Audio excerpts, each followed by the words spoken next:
Tonight's lesson, I want to talk about the idea of Christian nationalism.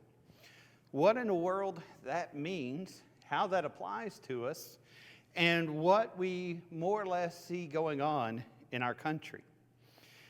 M.D. Rogemont, who is a Frenchman, speaking of the people who loved his country, especially as the king had been murdered and especially as there was upheaval, speaking of his country, said, "Love becomes a demon whenever we make it a god."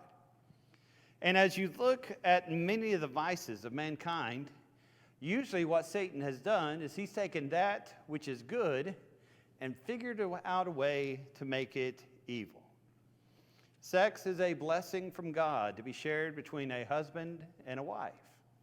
But as we look across culture, as we look across history, we see so many ways that Satan has taken this gift from God and made it perverted, made it evil, made it something that keeps people out of heaven. Revelation 21 and verse 8. Religion is a gift from God, but Satan in many ways has perverted it and twisted it and changed it to where it has the appearance of righteousness, but it actually oftentimes can lead people further away from God. God created us as people who should love our country. And that's the reason I had Travis read that passage. You see, Jesus is very much a patriot. He loves his city. He loves his country. And he sees what is coming because of the sin, which is evident.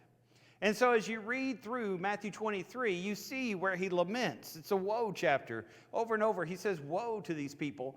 He laments what's about to happen to his city, when Titus will come in AD 68 to 67 and destroy it and make it to be no more. But here we are in the year 20 and 23, and as we look around, we see many people who love America. And it is, I believe, and of course I'm biased because I'm here, the greatest country which has ever existed. But there are some who will change a love for country into something which can pull us away from God, into something which does not glorify God, and into something which takes God's people and makes their focus be somewhere else instead of where it needs to be.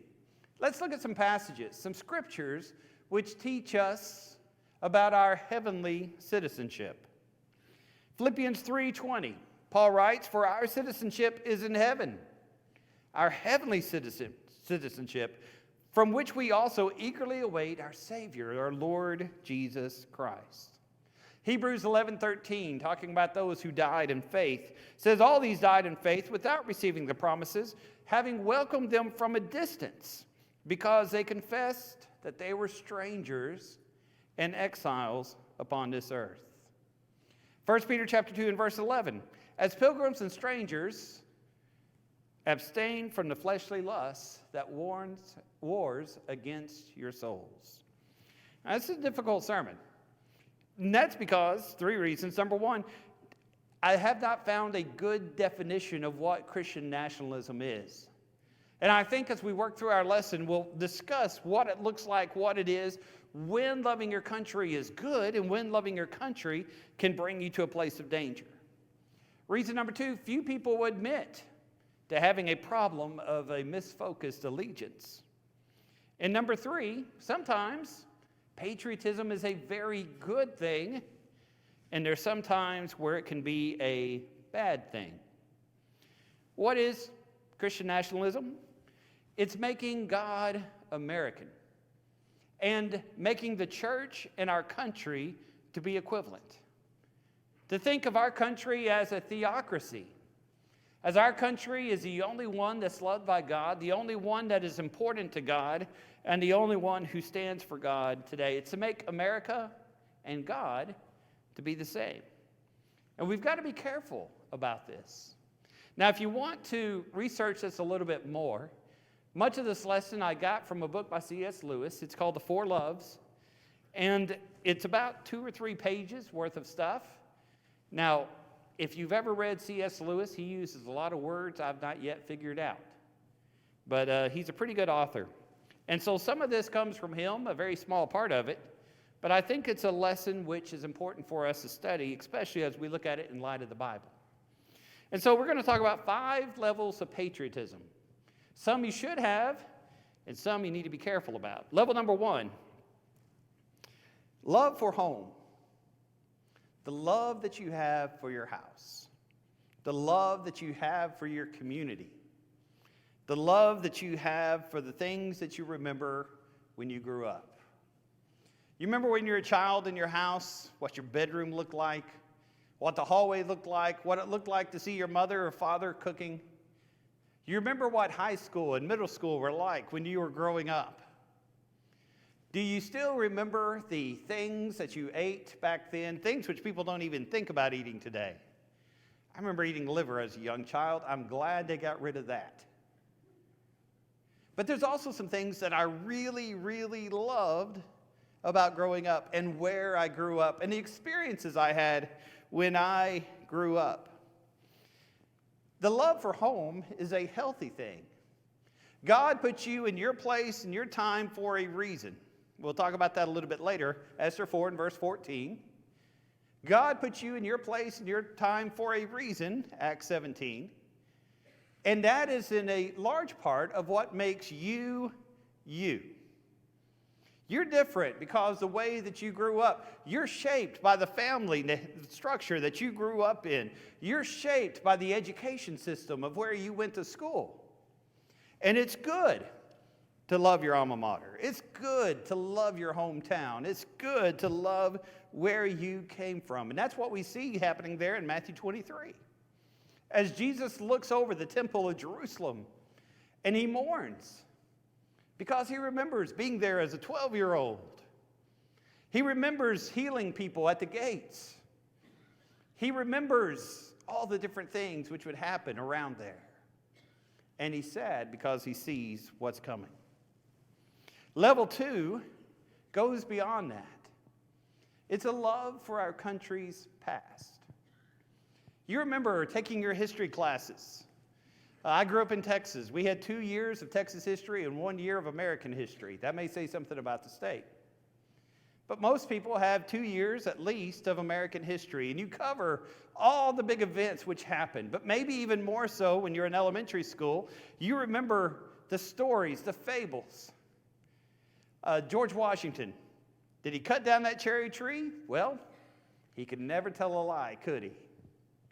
Now, is that really a true story? No, but it's one that we learn because it teaches us a lot of good principles. Abraham Lincoln, born in a log cabin, a log splitter. Actually, that's more of a campaign slogan than it is reality. He was a lawyer by age 17. And so we look at many of the ideas of our country's past, and we see it oftentimes in an idealized state. In the last few years, there's been an anti-movement in which we start seeing our country, not in rosy terms, but some people show an anger or a hatred towards our country because of the warts and the stains and the bumps and the bruises. They mention the aspect of slavery. They mention the aspect of oppression and corruption. They mention the aspect of the way that the American Indians were treated as their land was taken and many, many treaties were broken. They look at some of the bad things which happened during war and during peace, and they focus so much on those things, and they focus so much on those aspects that it makes us to be soured about the country which we grew up in. What's God's view? God recognizes our sins. God recognizes our bruises. God recognizes our warts. But he still loves us.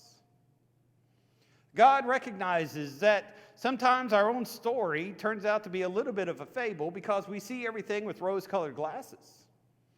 And he understands that we see ourselves in that way. It's good for us to know our country's past. It's good for us to know from whence we came. Both the good and the bad. It's good to understand why we are where we are now, because we need to learn from the past, from the good things, and also from the things that are not as good. It's important for us sometimes to be sober and realize the sins of our fathers.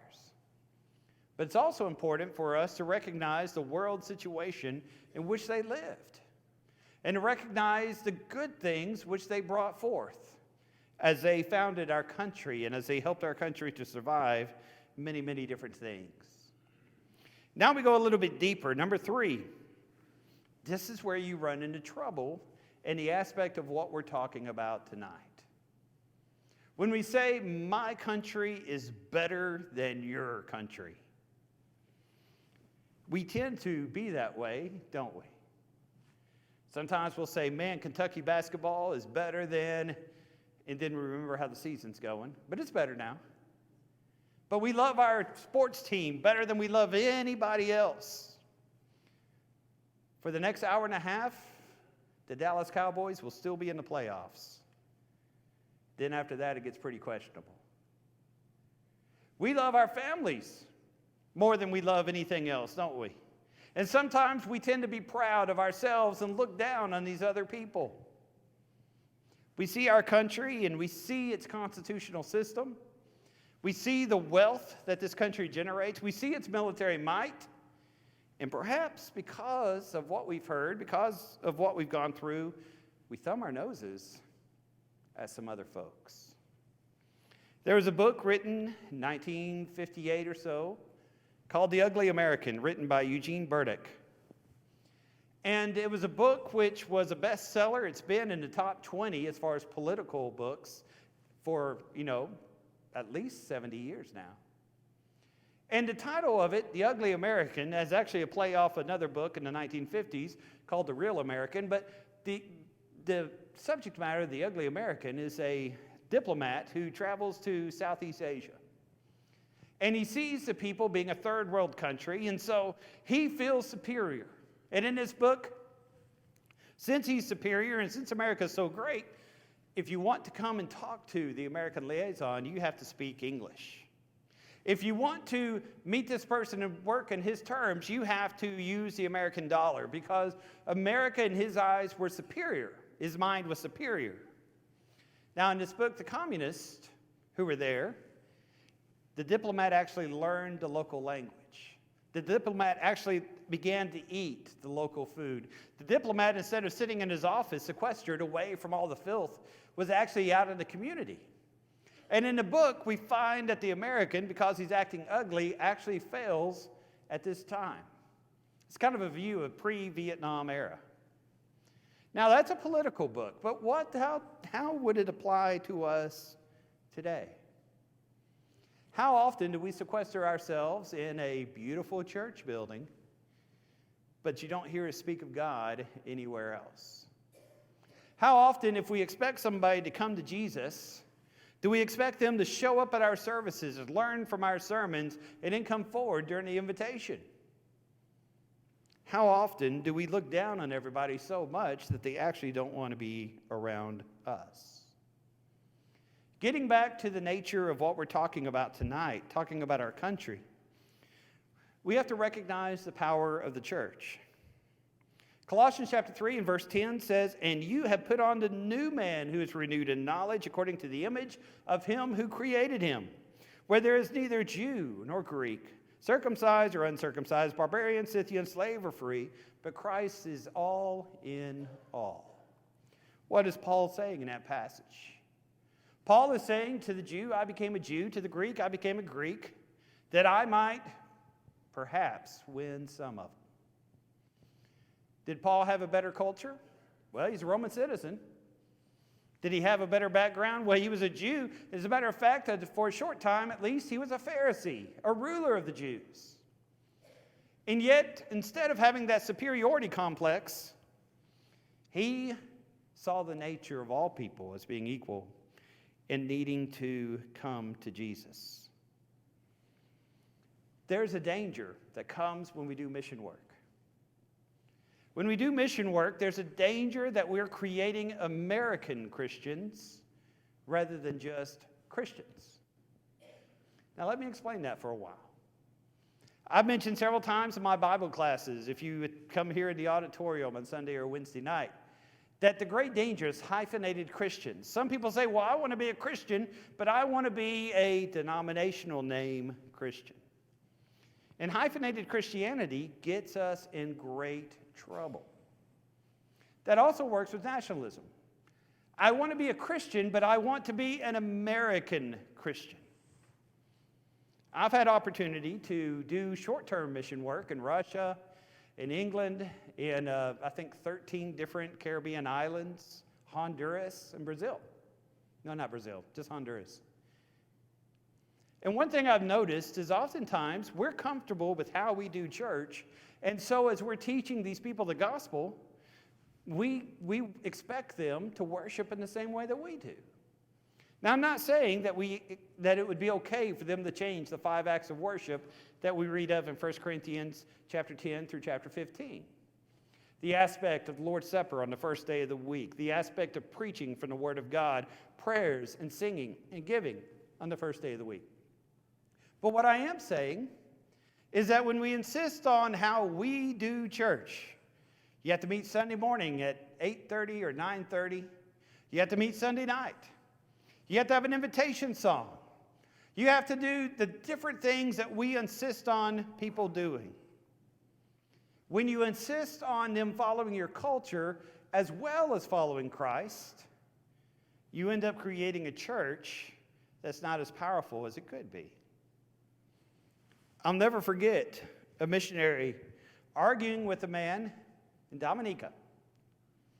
And he was upset because this missionary who worked in Dominica didn't have an invitation song after the services. And the missionary said, the people here are so emotional that if you have an invitation song, every one of them will repent every single week.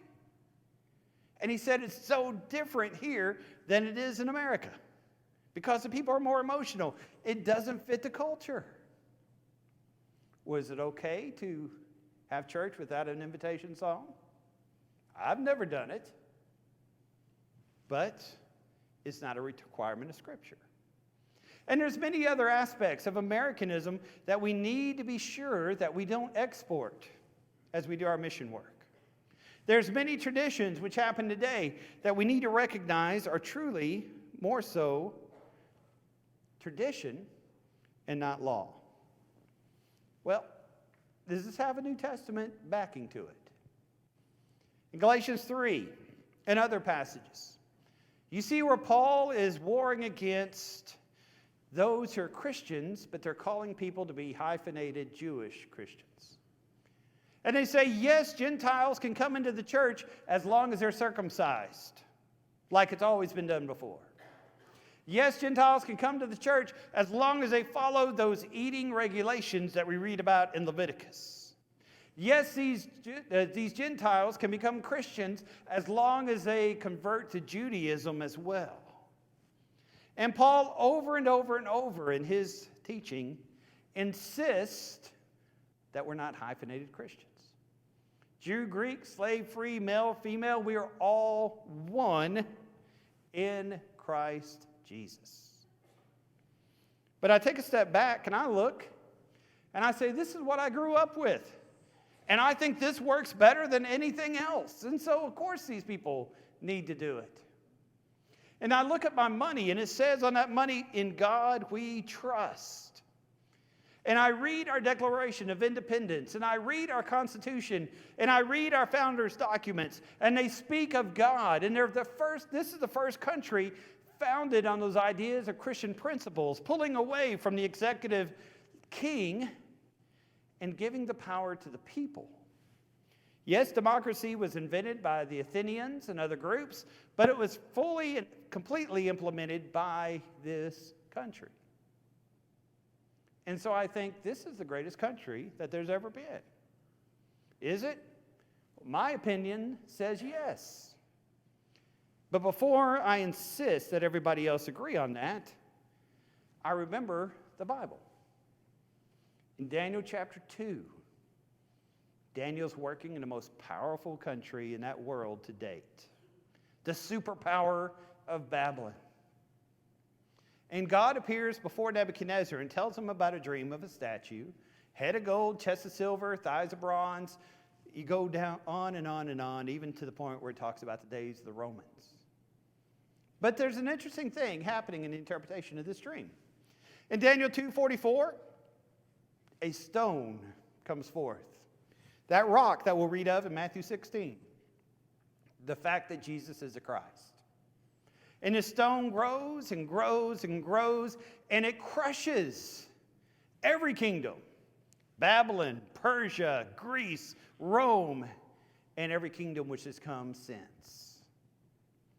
And America serves God's purpose.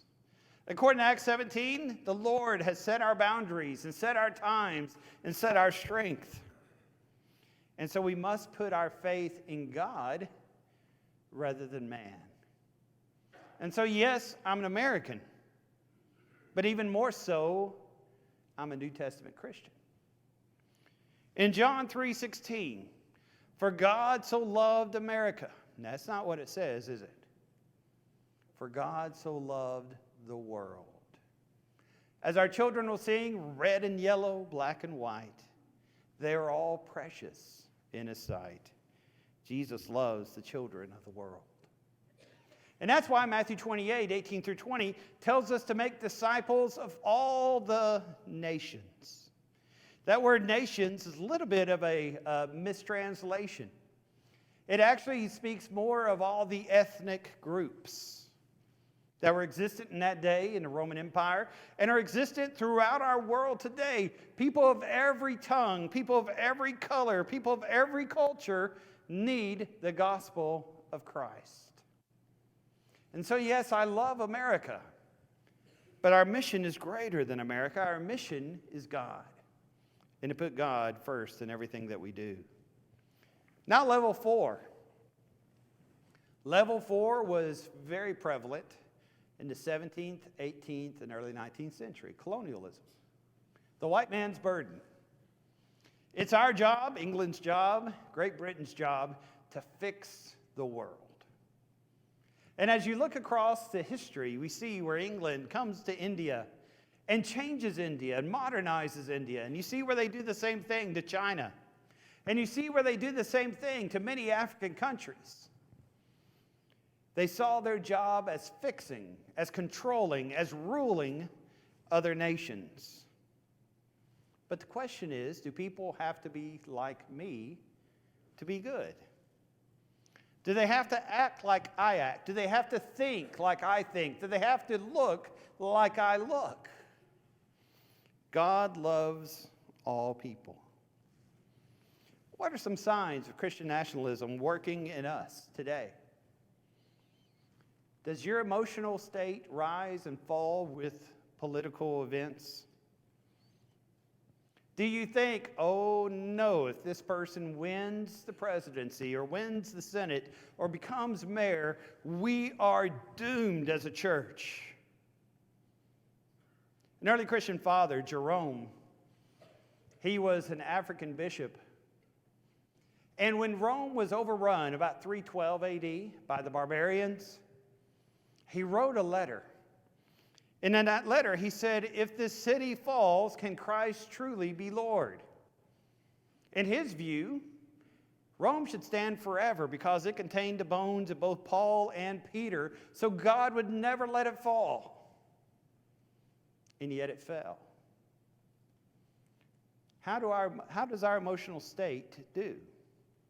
Do we trust God even if Trump is president? Do we trust God even if Biden is president? Do we trust God even if Bush is president or even as Clinton is president? Or do we recognize God is working through people, some better than others, some more evil than others, but God always remains supreme? Question number 2, if you deal with Christian nationalism. Do you divide with other Christians over politics? Can you live with someone who is of the same faith but a different political party? I've heard many Republicans say there's no way a Christian can be a Democrat. And I've heard many Democrats say there's no way that a Christian could ever be a Republican. We've got to remember our faith supersedes party. And yes, there are very good, important things in the Republican platform. But there are some things that may not be as good. And there may be some good things in the Democratic platform. But there are some things that are not as good. But it's sad when we, over social media, when we in our conversations, when we in a political season, begin to put that above our faith and the way we treat other people. When we split a church and split with Christians. Number 3 in Christian nationalism, do I seek to protect my freedoms but not other people? Am I worried about how these laws apply to me, but I don't think about anybody else, and I really don't care about anybody else? Politically, do you care about your neighbor as the Good Samaritan did? Politically, are you treating your neighbor as yourself, even if they vote for a different person? And number 4, am I more passionate about protecting my way of life than I am my neighbor's well-being?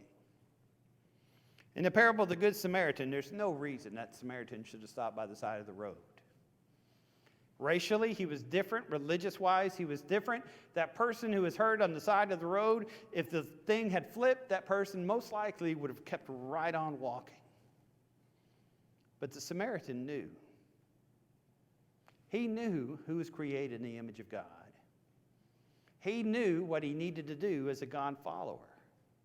And so he stopped and he helped a person that believed in a different God, that acted and worshiped in a different way, that had a different racial context. He still loved him. Number 5, I'll love my country only if it wins. There are many people who are tossed to and fro by all the winds that are out there. And sometimes they love their country, sometimes they hate their country. In Romans chapter 9 and Romans chapter 10, Paul goes into great detail. We don't study those chapters enough, I believe, in our fellowship. But he goes in great detail about what happened to the physical nation of Israel and where they are now in God's plan that the church has been created. And Paul looks at these people who have stoned him, who have imprisoned him, who have chased him over the entire empire, and have persecuted him at every opportunity. You know what he says about them, his countrymen? Brethren, this is verse 2, brethren, my heart's desire for Israel is that they may be saved. They have a zeal, but it's not according to knowledge. And he says, I pray to God that they will come to the truth, that they will come to the knowledge, that they too shall be saved.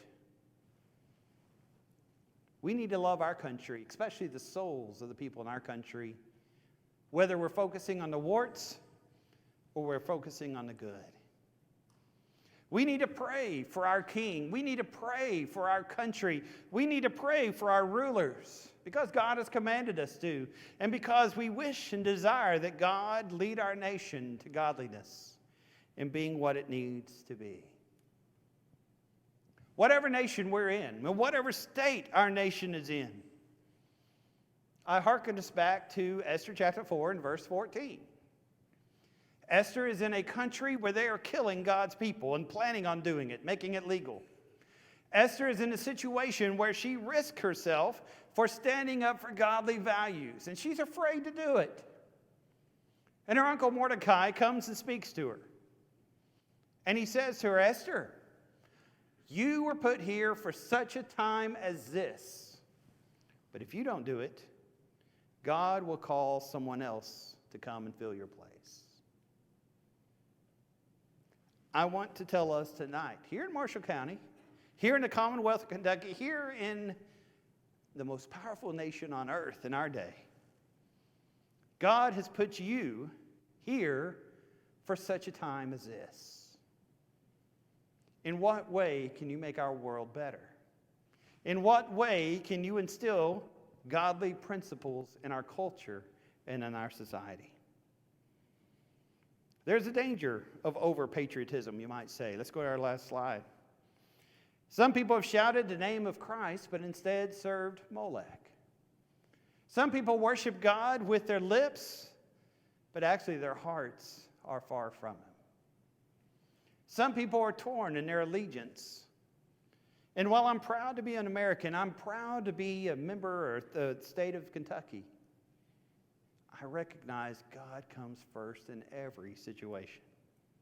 And that affects how I treat other people. That affects how I love other people. That affects the prayers I have for other people. It's an important topic.